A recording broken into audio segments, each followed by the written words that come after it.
Communicating this space experience, sending someone into Earth orbit who could tell us what it's like in our own terms, has long been a NASA goal. And in August 1984, the Spaceflight Participant Program was given the green light by President Reagan. Today I'm directing NASA to begin a search in all of our elementary and secondary schools and to choose as the first citizen passenger in the history of our space program one of America's finest, a teacher. Last June, the semi-finalists in NASA's Teacher in Space project met the press for the first time in Washington, D.C. The 114 educators, selected from over 11,000 applicants, spent a week in the nation's capital, becoming familiar with the history of space travel, and of course, taking notes in workshops dealing with various aspects of shuttle flight.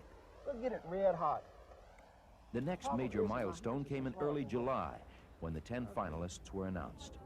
These teachers had survived an extensive screening process, but they had to demonstrate even more right stuff during their 2-week stay at the Johnson Space Center in Houston, Texas. After a series of tests to ensure that they were medically fit to fly aboard the shuttle, the 10 were given a ride on the KC-135, a hollowed-out padded jet that simulates weightlessness for short periods of time. Finally, on July 19th, Vice President Bush made the historic announcement. Barbara Morgan, an elementary school teacher from McCall, Idaho, was selected as the backup candidate, and Krista McCullough, a Concord, New Hampshire high school social studies teacher, will be the one to actually fly in space early next year. It's not often that a teacher is at a loss for words. I know my students wouldn't think so. I've made 9 wonderful friends over the last 2 weeks. And when that shuttle goes, they might be one body. But there's going to be 10 souls that I'm taking with me. Thank you. That's great. You can see everything. Since their selection, Krista and Barbara have been training in Houston. There's been a lot to learn, but they've shown that good teachers make excellent students. During her shuttle flight, in addition to keeping a journal, Mrs. McCullough will teach 2 live lessons from space. One called The Ultimate Field Trip, and the other, Where We've Been, Where We're Going, Why, which will be broadcast via satellite to schools around the country. She will also do a number of other experiments that will be filmed for classroom use after the mission is complete. Her goal? I would like to humanize the space age by giving a perspective from a non-astronaut, because I think the students will look at that and say, this is an ordinary person. This ordinary person is contributing to history, and if they can make that connection, then they're going to get excited about history, they're going to get excited about the future, they're going to get excited about space.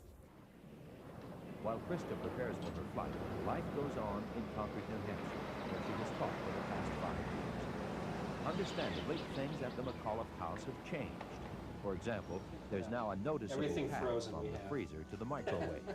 But husband Stephen, an attorney, daughter Caroline, and son Scott have taken on their added responsibilities without reservation.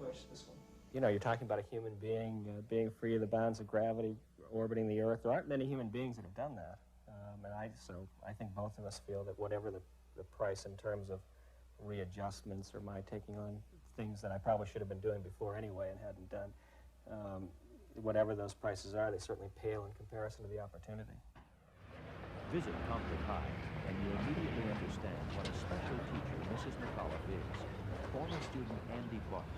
Even though Mrs. McCullough was a great economics teacher, I think what I learned most from her was outside the classroom.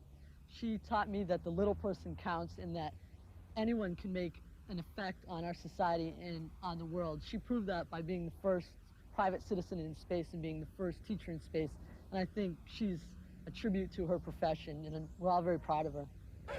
Even amidst the excitement of witnessing her first, she doesn't forget her students. I mean, the whole thing is so gorgeous. You just want to bring it all back into the classroom for the kids.